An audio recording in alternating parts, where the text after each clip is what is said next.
দশমমান শ্ৰেণীৰ সকলো ছাত্ৰ ছাত্ৰীসকলক ধন্যবাদ জ্ঞাপন কৰিছোঁ। আজি দশমমান শ্ৰেণীৰ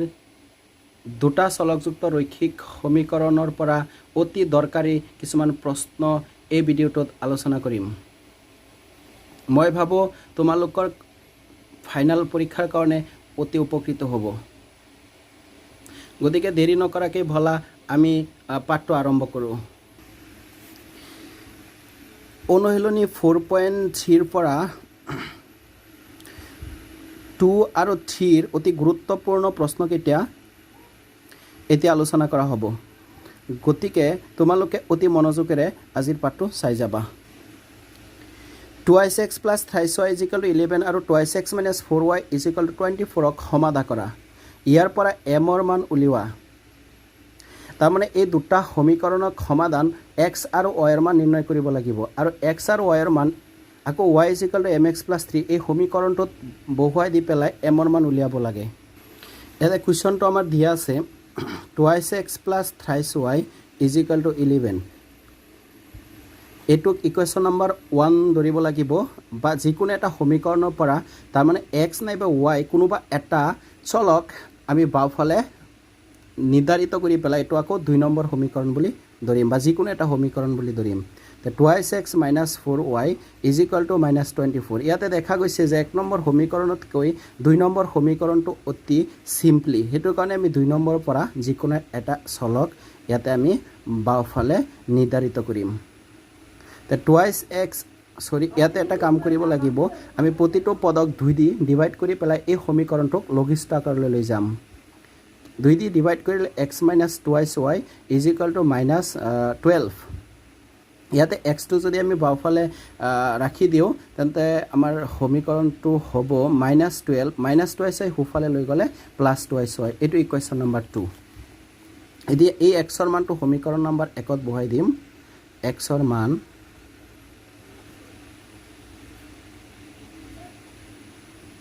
এতিয়া 1 নম্বৰ সমীকৰণটো কি আছে 2 লিখি লৈছোঁ 2x plus 3y = 11। ইয়াতে 2 আৰু x এইটো আমি ইয়াতে পুট ইন কৰি দিব লাগিব। -12 plus 2y bracket plus 3y = 11। এতিয়া 2 দি পেলাই ব্ৰেকেটত থকা প্ৰতিটো পদক পূৰণ কৰিলে 2 × 12 -24 plus 2 to 4y plus 3y = 11। 4y plus 3y 7y যোগ কৰা হৈছে 11 -24 সোঁফালে লৈ গ'লে +24। y ৰ মান লাগে 7 তলত গুচি যাব আৰু ইয়াতে হ'ব 35। 7 35ৰ মাজত হৰণ 5 বাৰ y = 5। y ৰ মান 5। এতিয়া y ৰ মান সমীকৰণ 2ত বহুৱাই 2 নম্বৰ সমীকৰণটো ইয়াতে কি আছে x = -12 plus 2y। x = -12 plus 2y। -12 plus 2 আৰু y কিমান আছে 5। x = -12 plus 2 × 5 10। ইয়াতে -12 plus 2 তাৰমানে -2। এইটো হ'ল নিৰ্ণয় সমাধান।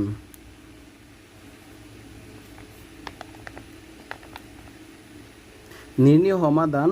x = -2 আৰু y = 5। নাও ইয়াতে এটা কাম কৰিব লাগিব যেহেতু m ৰ মান উলিয়াবলৈ কৈছে আৰু ইয়াতে এটা x আৰু y আৰু m ইয়াৰ মাজত এটা সম্পৰ্ক দিয়া আছে y = mx plus 3। ইয়াতে y ৰ মান 5 বহুৱাই দিলে m আৰু x ৰ ঠাইত -2 মাইনাছ থকাৰ কাৰণে ব্ৰেকেট +3। ইয়াতে 5 = ±2 × m অৰ্থাৎ 2m plus 3। -2m বাওঁফালে আনিলে এইটো চিনৰ পৰিৱৰ্তন হৈ যাব, তাৰমানে +2m 3 +5 সোঁফালে লৈ গ'লে হৈ যাব -5। 2m = 5 - 3 - 2। m ৰ মান হৈ যাব 1। তাৰমানে এইটো হ'ল নিৰ্ণয় সমাধান। এতিয়া 3ৰ কেতিয়া অতি দৰকাৰী তলৰ সমস্যাবোৰৰ ক্ষেত্ৰত ৰৈখিক সমীকৰণযোৰ গঠন কৰা আৰু প্ৰতিস্থাপন পদ্ধতিৰে সিহঁতৰ সমাধান উলিওৱা ৰৈখিক সমীকৰণযোৰ প্ৰথমে গঠন কৰি লৈ তাৰ পৰা প্ৰতিস্থাপন পদ্ধতি ব্যৱহাৰ কৰি এক্সৰ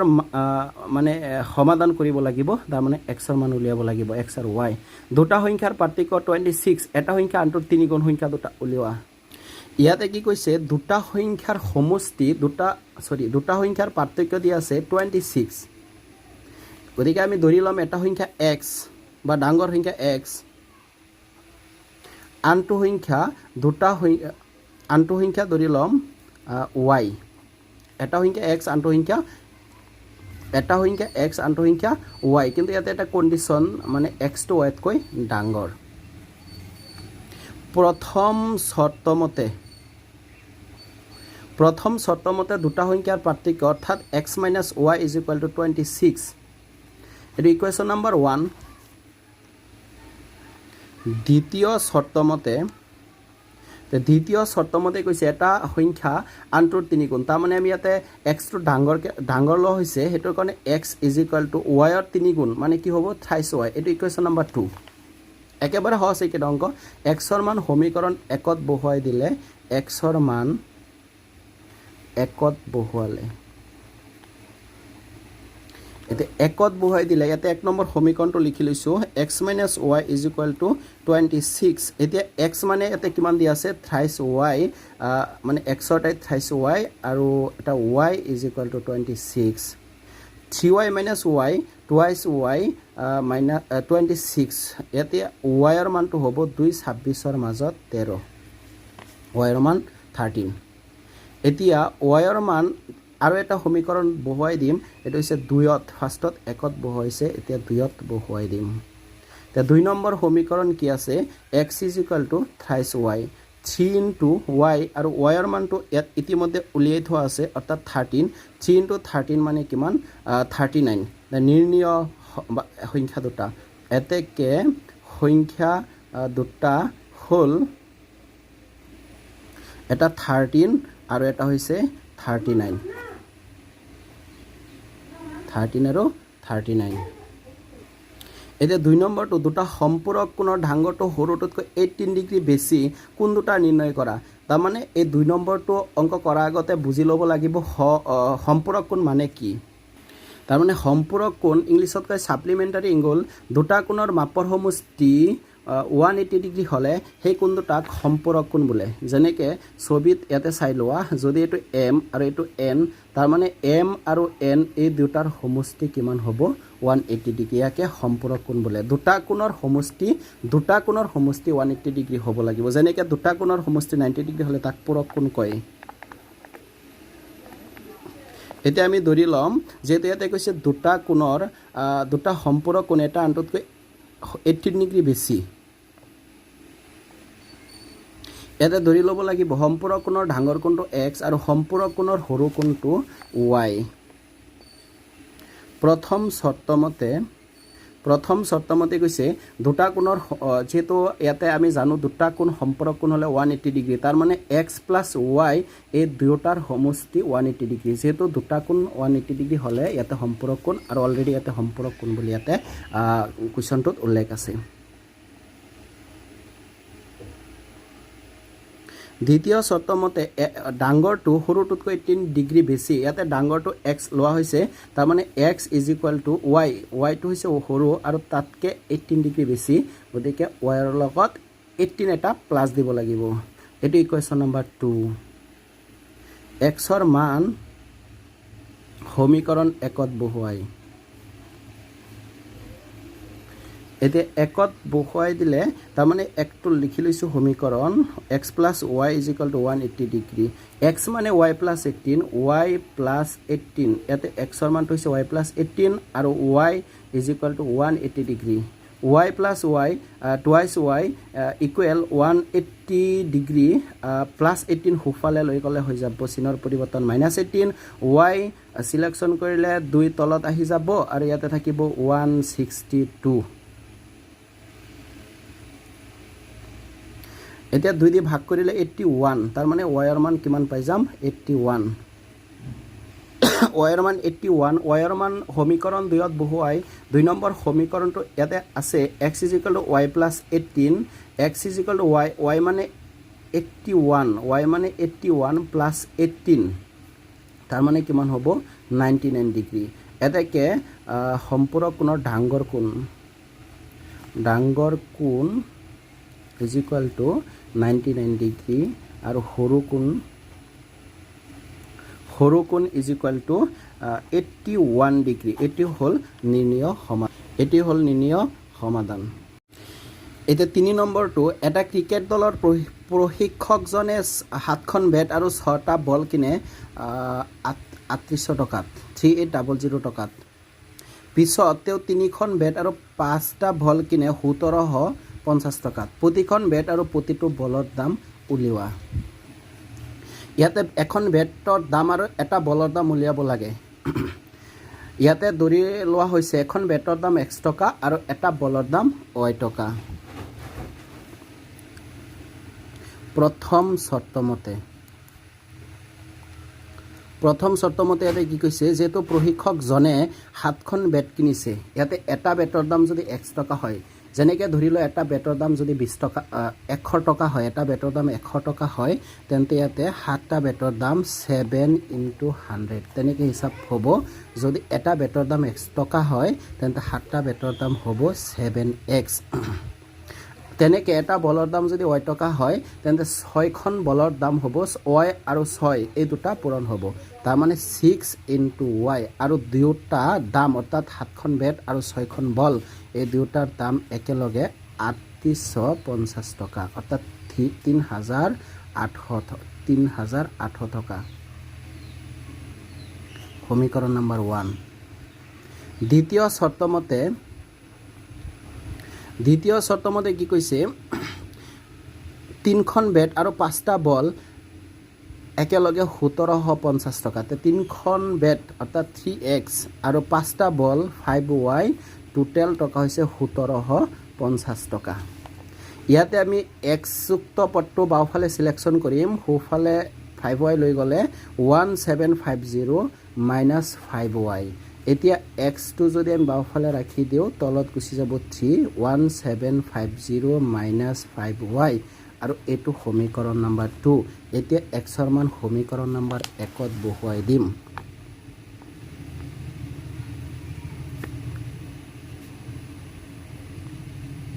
x ৰ মান সমীকৰণ 1 ত বহুৱাই দিলে সমীকৰণটো পুনৰবাৰ লিখি লৈছো 7x + 6y = 3800 এতিয়া 7x x মানে এইখিনি বহুৱাই দিব লাগিব তাত প্ৰতিস্থাপন পদ্ধতি 1750 - 5y / 3 এটো x ৰ ঠাইত বহুৱাই লোৱা হৈছে ইপিনে +6y = 3800 এতিয়া 7 ৰ লগত যদি দুটাৰ পূৰণ কৰা হয় তলত 3 থাকিব তাৰমানে 7 দি যদি এটো পূৰণ কৰা হয় 7 × 0 7535 হাতত থাকে 3 7749 আৰু ইপিনে 3 52 কেৰিড ফৰৱাৰ্ড 5 7 × 1 7 512 মানে 12250 - 5 × 7 × 5 35y / 3 + 6y 3800 এতিয়া কি কৰিব লাগিব ইয়াৰ তলত এক আছে এটা আমি এলসিয়াম লম এলসিয়াম ললে 3 মিলি যায় একবাৰ 12250 -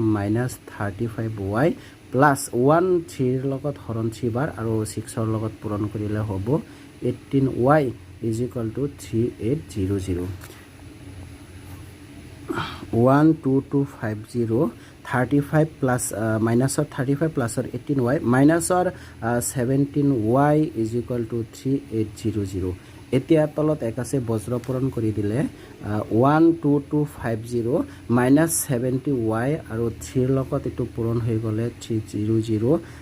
3 × 8 24 হাতত থাকে 2 3 × 3 9 11 মানে 11400 minus 17y বাওফালে যদি আমি এটো সিলেকশন কৰো তেতিয়াহলে সোঁফাললৈ এটো গুছি গলে 11400 এটো সোঁফালে গুছি গলে 12250 এতিয়া y টো ইয়াতে আমি যদি বাওঁফালে বাছনি কৰোঁ তেতিয়াহ'লে এই 17টো তলত গুচি যাব মাইনাছ হিচাপে আৰু ইয়াৰ পৰা মাইনাছ কৰিব লাগিব ইয়াতে মাইনাছ কৰিলে -850 পোৱা যাব মাইনাছ মাইনাছ কথা যাব তে y ৰ মানটো পাই যাম 85ৰ মাজত 5 বাৰ যাব 0 মানে 50 y ৰ মানটো কিমান হ'ল 50 এতেকে y ৰ মান আৰু এটা সমীকৰণত বহাই দিব লাগিব 2 নম্বৰ সমীকৰণত তে 2ত বহাই দিলে এতে মই পুনৰবাৰ লিখি লৈছো 2 নম্বৰ সমীকৰণ 1750 5y divided by 3 এতিয়া 1750 5 into ইয়াতে y ৰ মানটো কিমান আছে 50 বহাই দিয়া হৈছে ইয়াতে কি পাম আমি 1750 250 divided by 3 1750 ৰ পৰা 250 বিয়োগ কৰিলে 1500 থাকিব 1500 ৰ মাজত এটো হৰণ দি দিলে 500 বাৰ অৰ্থাৎ 500 x ৰ মানটো কিমান আহিছে 500 তাৰ মানে x ধৰা হৈছিল এটা বেটৰ দাম আৰু y এটা এখন বলৰ দাম এতেকে এটা এখন বেটৰ দাম ইজ ইকুৱেল টু 500 টকা এটা বেটৰ দাম x অৰ্থাৎ 500 টকা আৰু এটা বলৰ দাম 50 টকা এটো হৈছে নিৰ্ণয় সমাধান ছাত্ৰ ছাত্ৰীসকল তোমালোকে নিশ্চয় ভিডিওটো সম্পূৰ্ণৰূপে অতি মনোযোগেৰে চাইছা আৰু এইখিনি সময় দিয়াৰ কাৰণে তোমালোকলৈ বহুত ধন্যবাদ থাকিল আৰু যদি ভিডিওটো অলপ ভাল পাইছা তেন্তে এটা লাইক কৰিবা আৰু যদি মোৰ চেনেলটো নতুনকৈ আহিছা তেন্তে অৱশ্যই সাবস্ক্ৰাইব কৰিবলৈ নাপাহৰিবা এনেকুৱা নতুনকৈ পুনৰবাৰ এখন ভিডিও লৈ তোমালোকৰ আগত উপস্থিত হ'ম তেতিয়ালৈকে তোমালোকে ভালে থাকা সুস্থ থাকা ধন্যবাদ